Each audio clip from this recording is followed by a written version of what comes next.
Cellular organisation, ये वैसे मैंने आपको उसके अंदर भी सेल लेवल जब हमने पढ़ा था तब भी इसके मतलब थोड़ा सा आपको बताया था कि मुख्तलिफ जानदार जो हैं, कुछ जानदार जो हैं उनका लेवल ऑफ ऑर्गेनाइजेशन यहीं पर एंड हो जाता है।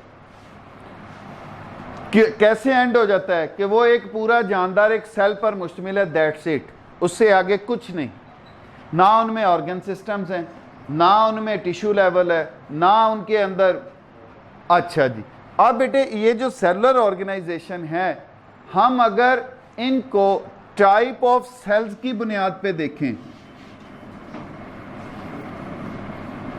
तो हम दो तरह की कैटेगरीज में इनको डिवाइड कर सकते हैं। They may be prokaryotes, they may be prokaryotes and they may be eukaryotes. अगर हम जिंदा जानदारों को सेल की टाइप के लिहाज से डिवाइड करें तो हमारे पास दो कैटेगरीज आती हैं, prokaryotes and eukaryotes. Karyote mean nucleus, karyote mean pro mean before, pro mean before, it means these are the cells, they are formed before nucleus। अब इसका क्या मतलब हुआ?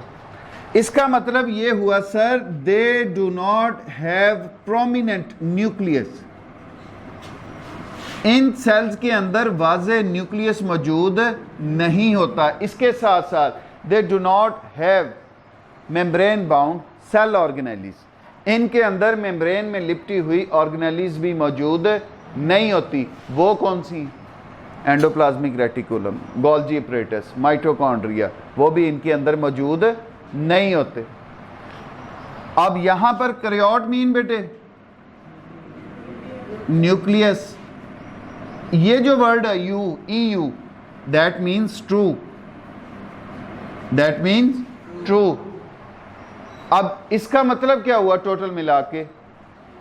दो cells which contain a prominent nucleus, जिनके अंदर वाकई सच्चा न्यूक्लियस मौजूद होता है। They contain prominent nucleus, they are called eukaryotes। अब बेटे ये जो हमारे प्रोकैरियोट्स होते हैं, इनकी अगर हम एग्जांपल्स में देखें तो they are bacteria and cyanobacteria. Bacteria और बैक्टीरिया से मिलते जुलते जानदार, ये मोस्टली यूनिसेलुलर होते हैं। अगर हम यूकैरियोट्स की तरफ आएं तो हम एनिमल्स, प्लांट्स, पौधे जितने भी हैं और आपके प्रोटोजोन्स, ये सारे के सारे यूकैरियोट्स होते हैं और इनके अंदर मेम्ब्रेन में लिपटी हुई ऑर्गेनेलिस भी मौजूद होती हैं। ये तो हो गई cellular organisation on the basis of type of cells. अब अगर हम इनकी सेलुलर ऑर्गेनाइजेशन करें on the basis of number of cells, number of cells की बुनियाद पर हम जानदारों को सेल्स के लिहाज से कितनी तरह में तकसीम कर सकते हैं? Then they may be unicellular, they may be simple multicellular,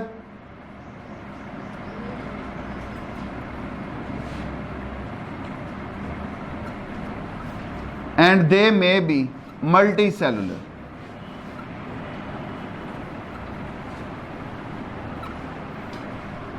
Unicellular mean consisting of only one cell। किस पे मुश्तमिल होंगे? सिर्फ और सिर्फ एक सेल पे। अब ये एक सेल पे मुश्तमिल जो जानदार हैं, they may be bacteria and protozoan, amoeba, paramecium, euglena. अब ये unicellular organism, uni mean one, simple multicellular consisting of hundreds of cells. अब ये जो सिंपल मल्टी सेलुलर होते हैं, इनके अंदर आगे यूनिसेलुलर ऑर्गेनिजम्स मिलके कॉलोनीज बना के एक सिंपल मल्टी सेलुलर शय बना देते हैं। अब इनके अंदर डिवीजन ऑफ लेबर नहीं होती। वॉलवॉक्स की कॉलोनी, यूनिसेलुलर वॉलवॉक्स आपस में मिलकर एक कॉलोनी बना लेते हैं, कॉलोनियल टाइप ऑफ ऑर्गेनाइजेशन। अब हर वॉलवॉक्स आज़ादाना अपनी ज़िंदगी गुजारता है उस कॉलोनी के अंदर रह के भी। उसमें एक तकसीम नहीं होती काम की कि ये वाला हिस्सा कॉलोनी का डाइजेशन करेगा, ये वाला हिस्सा खुराक लाएगा, ये वाला हिस्सा ऑक्सीजन को अंदर लेके आएगा, ये वाला हिस्सा रेस्पिरेशन करके कार्बन डाइऑक्साइड को बाहर निकालेगा। ऐसा नहीं होता। एक एक जानदार अपनी पूरी ज़िंदगी गुजार रहा होता है। खुराक भी खुद ले रहा है, डाइजेस्ट भी खुद कर रहा है, रेस्पिरेशन भी खुद कर रहा है, वेस्ट मटेरियल्स को भी खुद ही बाहर निकाल रहा है। अब आ जाओ multicellular. They contain trillions of cells.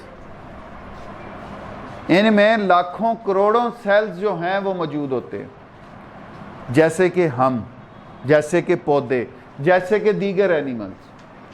अब इनके अंदर हर सेल हर काम नहीं कर रहा होता।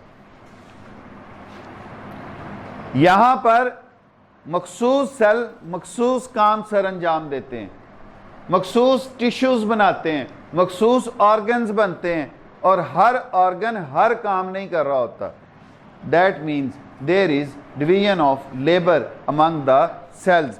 यहां पर काम की तकसीम होती है सेल्स के दरमियान। यहां तक रख